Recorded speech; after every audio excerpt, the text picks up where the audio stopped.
Hafa day. My name is Ryan Mummert, and I'm the host of Market Movers, sponsored by Title Guarantee. And I'm here with Mel Mendiola. Hi, Mel. Hi, half a day. Mel is the director.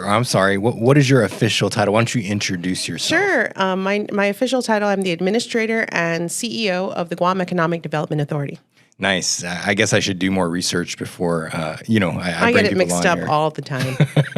Well, I asked you on here because, we talk real estate on this podcast. We talk entrepreneurship and we talk personal development. And that's because in the real estate industry, those are all things that we engage in and we do on a daily basis. And you have so many things that kind of tie into that. Can you tell me about your professional journey to where you are now? Sure. Thanks for asking. It's been, now that I'm 42, it has been a real journey, right? I think when I look back, I think I graduated from college like 20 years ago. And so my background, education-wise, I did get a degree in economics, and after that, I worked in finance and banking for several years. And then I kind of broke away from that after, 5 or so years. I did some work in nonprofit, doing some grant writing. And it's kind of funny, it all kind of came together when I started, I was working for the Government of Guam Retirement Fund. I was like a contractor to them. And I was kind of side hustling as a grant writer. And I wrote a grant for a fledgling nonprofit called Farm to Table Guam, which happened to be started by my sister. And so I helped to write the grant. We got the grant. Then we ended up writing a bigger grant. We got that grant. And then I started to run Farm to Table. And let me see. After that, I went over to the University of Guam Endowment Foundation for a bit, and it was really to build their donor base, but also to just kind of be a financial steward for the organization. Let's see. While I was there, while I was at the university, I'm sorry. But when I was over at Farm to Table, I got to know Governor Leon Guerrero. At the time, she was the president of the Bank of Guam. And I got to know her through Farm to Table.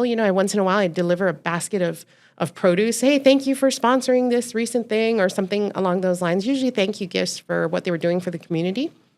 And she asked me to, she asked if I'd be interested in running the Department of Agriculture. And I remember thinking that sounds great, but that sounds like really hugely challenging and it was interesting because I think she thought, oh, why don't you run the Department of Agriculture because it's kind of in your wheelhouse with Farm to Table.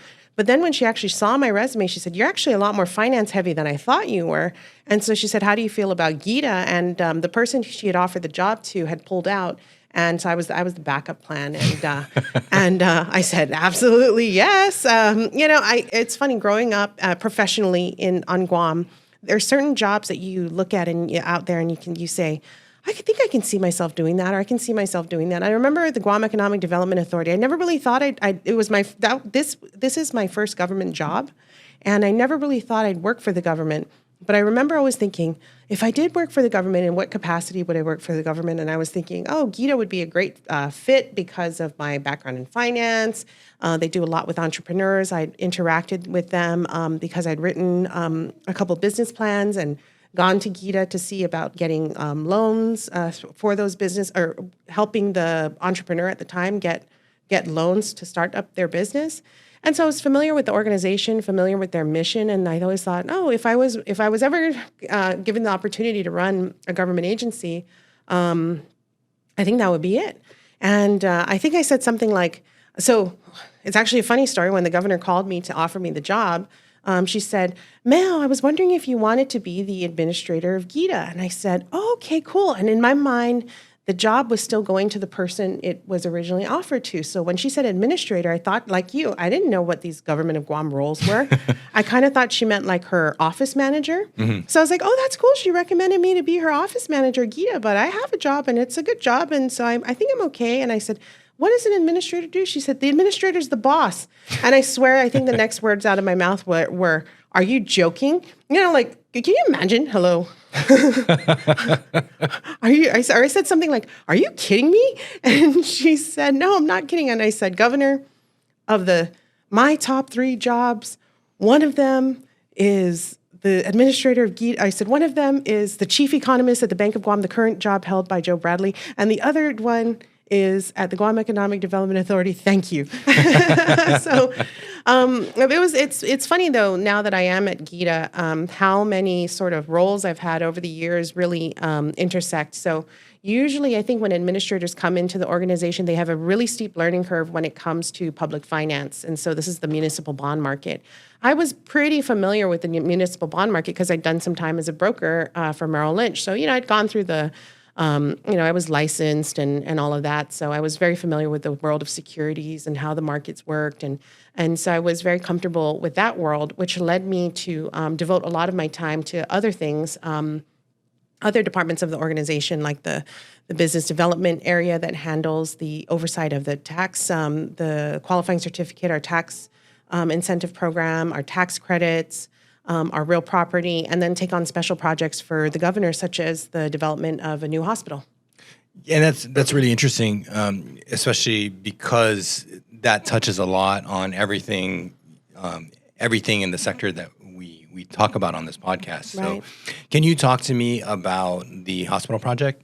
Sure. So this hospital project I think that when I've been doing my research, when we started doing our research on this project, it became very, very apparent that this was not a new idea or a new concept, that Guam needed a new hospital. I think we've all seen the Guam Memorial Hospital aging over the last 20 or 30 years. I mean, I feel like as long as I've been an adult, the Guam Memorial Hospital has looked like it needed a facelift. Right. And we're now at the point where it needs a lot more than a facelift. So really, it's about the vision. Do you want a vision where we can expand, or are we literally looking for a replacement of some of the services that the current hospital already carries out?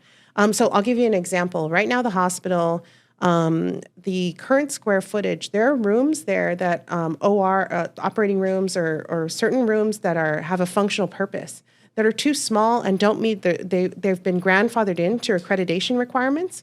But if you built a new hospital, you'd have to build a bigger hospital anyway to meet new accreditation requirements because now you have machinery and equipment, huge equipment doing a lot of the work, and so you have a lot of new code that has to be dealt with. You have a lot of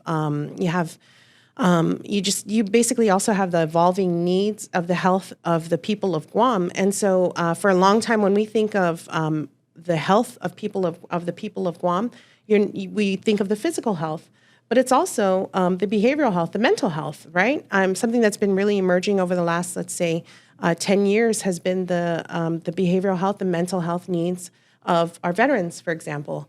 And so the governor's vision is to consolidate all of these facilities, have some shared resources in a medical campus type of project. There have been a number of sites identified, and we're currently on the current site we're looking at is located in Manilao. It's on Route 15. It's about 102 acres, and it should be able to accommodate the hospital, public health, as well as the Guam Behavioral Health and Wellness Center, in addition to some spaces for private clinics, should they wish to enter into a lease with the government of Guam, that type of thing. So a consolidated medical campus. And I think one of the advantages of something like that is when you think about the fixed costs associated with all of these are three or four possibly agencies. If you even throw in, let's say, the Veterans Administration into that, you have 3 or 4 different agencies and simple things, 3 or 4 conference rooms or training rooms, a space for amenities for professionals. Outside of the actual direct hospital services. So things like that, to be able to share those sorts of resources is a really good thing, as well as to drive economic activity in a less concentrated and a less densely populated part of our island. And that's essentially what I'm the most excited about, the idea that it drives economic activity out of a place that's already established, like Tamuning and Tumon versus Manilao. Because infrastructurally, what that facility would bring, I assume, would be sewer, power, more advanced infrastructure to support development across the board in a way similar to Camp Laws has developed the Route 3 area. Our GRMC did for healthcare in that part of the island. I mean, Guam Regional Medical City is just north of Guam Memorial Hospital. But I was told, so they have a qualifying certificate at one of our tax incentive programs. They have a QC with GEDA. Yes. And so I get a peek into kind of what's going on with them. And one of the things I read in their file was that back when they applied for the QC, there were a lot of naysayers that came out and said, we don't need a private hospital, or, they just had a lot to say weighing in. And it's like, here it is. Sinahanya Studios, thank you very much. The muffler. Let me see. Where shall I start? So you have GRMC, who there were some naysayers in the planning stages and the implementation and all of it.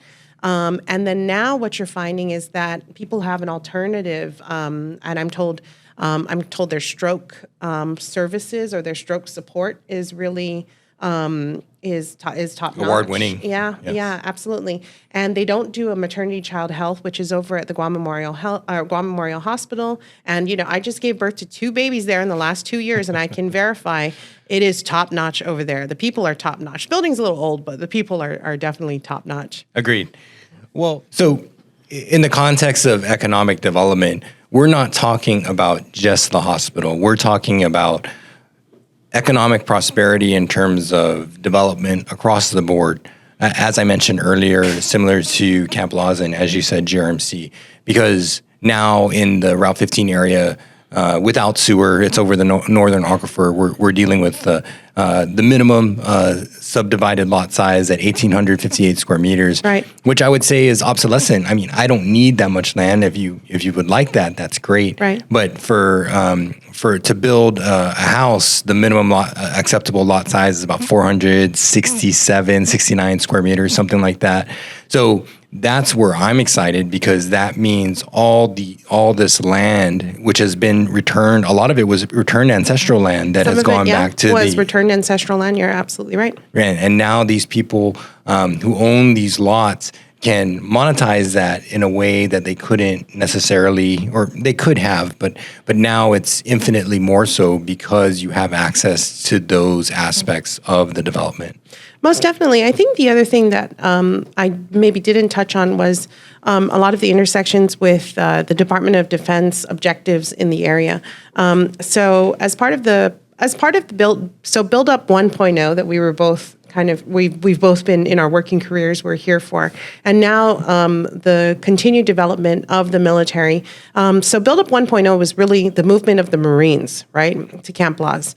But where we are today is the movement of the Marines, in addition to the Missile Defense Agency, in addition to some Polaris Point submarine types of activities. But there's a cumulative effect, not only of military personnel, but of military personnel and their dependents, but also contractors and their dependents, civilian workforce, and so on and so forth. One thing that was examined was in the expansion under the DoD blueprint, will we be widening Route 15 anyway? Will we be putting in sewer anyway? Because the current site, one of the prospective sites is the Eagles Field site that the governor was looking at for the original hospital site. And so that potentially could be a missile defense type of site. And there's also some training area around the Radio Barragata, so that's very nearby that area. And so we'd like to open up access from Route 8 to Route 15, and I think that there's common interest. Not only there's common interest with the DoD as well as with the government of Guam to be able to do this. And right now, I believe the military and their dependents serve. I think they make up about 10% of the customer base of the Guam Memorial Hospital. Okay, and that was one opportunity that I really hadn't unpacked that much more. So let's look at the total hospital inventory of beds. Let's just say, for a population Guam size, we should have somewhere near anywhere from at minimum 160 to the maximum of, or let's say 300 beds. Right now, I think Naval Hospital has about 31 beds. And there's no real plans, there's no concrete plans that I've actually seen for the expansion of Naval Hospital for additional service members or there's civilians working with them or their dependents. And so in my mind, I'm thinking to myself, well, I would rather see those resources go outside the fence then it can be these services can be utilized by all, and they become a paying customer to the hospital facility. So there's a lot of challenges obviously along the way, coming from many different angles. Nonetheless, we persevere. That's just part of with economic development. You just got to be visionary, man. You just got to really think big, and at the same time try to solve some. You have to do. It's a fine balance between trying to solve short-term challenges, and then at the same time, don't take your eye off being a long-term visionary, right? Right. Mm-hmm. Well, let's talk real estate. Route 15, buy or sell. Oh man, what's your recommendation? Hold. No. I live off of Route 50. This is no secret. I mention it at every meeting. I say, I am somewhat biased about the village of Mingilao because I live in the village of Mingilao. I think it's the best village ever. It's the fastest growing village. We got a Jamaican grill. We thought we arrived. We're getting a McDonald's now. We know we've arrived. Mingilao is an awesome village, okay? Santa Teresita Church is an awesome parish. I mean, and we have the university. You could spend your entire life in the village of Mingilao. And if we build a hospital there, you could literally be born, go to school. I think that's an advocate. That's an advocate for your point. Running by, I agree. Being incarcerated, all of which can take place in Mingilao, right? Well, it's actually a pretty large village, respectively. It sure is, and it's very diverse. That was something we found out after Typhoon Mawar, when just the sheer number of residents that were affected. The sheer number of residents that were affected, I was told by the mayor. He said it's not just the ones, just not what your naked eye can see. It's really there's pockets of residents all over the village. So yeah. Yeah, so maybe if there's some lots along Route 15, you may want to think about either holding or buying and getting in anticipation of that development. It is a double-edged sword, though, I am going to say, because as you and I I think we've had this conversation in the past. There are certain parts of Mingilao that are it is limestone country. And so if you do not have if your topography is really messed up, perhaps this is the time. If you own that property, now is the time to sell. Because trying to find somebody to do the work to get it kind of ready for a home, that could be expensive and challenging. Understood. Mm-hmm. Let's talk entrepreneurship. Mm-hmm. One of the things that I'm the most excited about, respective to your tenure, is the coming rollout of the venture capital program. Can you speak to that, please? Sure. Well, before I do, I did want to make a plug for our small business services.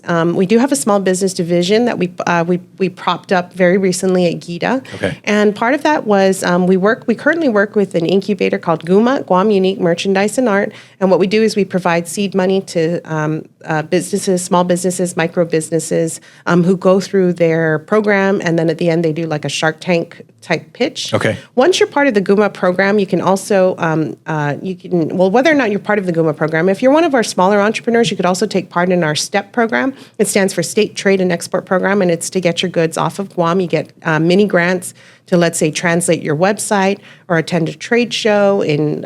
So we had an aquaculture producer who wanted to sell his brood stock. So that's like the shrimp. The spawn. The eggs. Uh-huh. Or the little shrimp. Anyway. Shrimp. The baby shrimp to buyers in Southeast Asia. So he wanted to go to a trade show in Singapore. So that money was utilized to help him do that.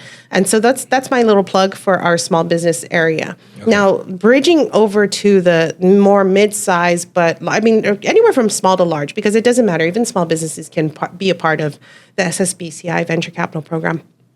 The SSBCI Venture Capital Program, we've been in the construction stage of this program, and finally we said we are not going to hold it back anymore. Let's let her rip, and we're just going to learn as we go. So in the month of January, we'll be publishing. It's called a Notice of Investment Opportunity. And what will happen is similar to a bid. A startup or an existing company can apply We'll bring in your business plan, your financials, so on and so forth. Similar to a loan, we would underwrite and do our due diligence on your financials. And then we basically, we would extend, instead of extending you a loan offer, we'd extend you an investment offer, basically, is what we'll do. So, for example, you're starting, I don't know if you want to walk through an example or something like that. Let's say you want to start, you have an app, and it's going to cost you $1 million to do more work with this app and get it to the point that you are ready for the next stage of venture capital, right? So you can come to us, you can apply for startup funding. Now, the catch on this program is you do need a 50-50 match. And so if you're if your project is $1 million, you do need to come in with $500,000, and then GEDA would come in with the other $500,000. Now, with that money, you start your project. How it is different than any typical investor, like let's say an investor off the street or a private investor, is that you would need to work into your 10-year plan a buyout of the government. So GEDA would have to be kind of bought out of the equation, or you can also convert it to a note. So that means you can convert the amount that you borrow or that was seed capital to a loan eventually. What's really great about that, I think, is it defers. I mean, it really improves your cash flow at the start, right? Sure. It provides you the cash flow to really accelerate you getting off the ground. And then what happens is, and it's meant for high risk ventures. So it's not like traditional lending at a bank. It's meant for higher risk ventures. And the governor's objective with this program is really to get businesses off the ground that are in emerging industries on our island. So in the industries of technology, telecommunications, additive manufacturing, and for our food security, aquaculture, and agriculture projects as well. Got it. So you're looking to take big swings with that. We're hoping to. Now, so our portfolio right now, so we were awarded by the Department of Treasury. This SSBCI stands for State Small Business Credit Initiative. All across the United States and in territories, everybody got this pot of money. And Guam got a something like a $58 million amount of an award. But we have to use the first tranche. So the first tranche of like 16 to 18 million, we've got to use that in order to access the second and to access the third. So we are very bullish on pushing out money as quickly as possible with the first tranche. Got it. Mm-hmm. So, but it is one-to-one. I did some research online, and it says they're hoping for more of a match, or more significant investment than one-to-one but what you're touting on your side is one-to-one. Mm-hmm. That's correct. Oh, nice. That sounds like an amazing program, and I think I'm hoping a lot of good will come out of that. I think so. I think it'll be great. I think there's room. What we'd like to do is we are setting aside a certain amount of the pot for our small, very small businesses. So the smaller startups that require less capitalization, and then saving, and then but we do anticipate the lion's share of the projects will be like the $1 million, to $3 million. So slightly, larger than small business, but still startups and still small business. Understood. And it can also be used to scale an existing business. So if you already have a successful business with a good kind of business plan and you're looking to scale, this could also be used for that. So the investment, can it be in arrears? Like, let's say I just put $500,000 into something and I applied for your program. Can I credit that $500,000 I've already invested within a certain time period towards the one-to-one investment that the program requires? So the investment has to have started. It's an interesting question. You can buy a $500,000 piece of equipment that you have sitting in storage and pledge it towards the $1 million. But let's say I did $500,000 worth of work over the last 3 years. Can I have $500,000? I think it's not an it depends. There's going to be some things that are eligible and some things that are not. So it'll be probably not the full amount, but some of it would be. Okay. Eligible. Mm-hmm. Okay.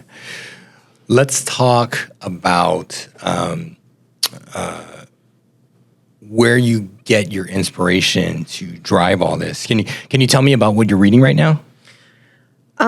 Mostly blogs about like making baby food from scratch. I don't know if you've heard in the background. You may have heard Mel's youngest, Izzy. She's her right hand. She's my chief of staff. Yes. I recently read a book called, I think it was called Addictive Habits, or Addictive. Basically, it has to do with everyday modifying your activity such that you develop a habit and increment it over time. These habits accumulate into just this huge sort of ball of productivity. So if you wake up early every morning, you say, okay, tomorrow I'm going to start waking up at 5 a.m. And, obviously I've read all the data about like people who wake up early are, thinner, richer, happier, et cetera, et cetera. I don't know so far. I just don't know if that's me just yet, but, but the addictive habit, I really thought that one was, that particular book, that was the most recent one I've read. Atomic Habits. I kept saying, that's it, yeah. That's what it was. Atomic Habits. So small, because like the atom bomb, right? Started off with splitting one small atom created this giant nuclear like sort of reaction, right? Chain reaction. So if you start one small habit a day and then every day you build on that one small habit, that incremental build will turn into something huge over time. And so I think that's something I really identified with because my lifestyle has changed so much from being kind of, without children to having not one, but two. I think that's something that I can appreciate is that, you have to be able to kind of try to change things a little bit over time. And half the time you don't even know. I mean, 2023 flew by like a flash. Well, I'm a subscriber to that notion because if that one thing, let's say I get up at 5:30 instead of 6, that extra 30 minutes makes me 1% better at my job. That extra 1% allows me to get a foothold on the next increment up. And then from there, you just keep building foundationally just onto the next. So I am a subscriber to that theory. Right. No, absolutely. There's another, I don't read, I was going to say, I don't really read a whole lot lately. There was another book that I was starting to read about 10 things that strong women don't do. Okay. So it was based off, this woman wrote a list that was in like the Huffington Post or one of those sort of like super blogs, right? Or a super sort of, it turned into like 10 things that highly effective people do not do, right? Like they don't doubt themselves. They don't overthink. They don't whatever. And so this is specifically geared towards women. So that was another one that I read very recently. And it had to do with like, don't criticize, or basically a lot of it has to do with your own just internal sort of mental health and your own internal, your own sort of self-esteem, and just not being too critical of yourself, not being too critical of those around you, not assigning blame all the time, just things like that. Yeah. What do you think is the book that influenced you the most, professionally over the course of your career? Oh, that's a tough one. I'm trying to think. I don't know. Book or person? Book or person? Somebody who's influenced me the most. Somebody who's transformed me the most.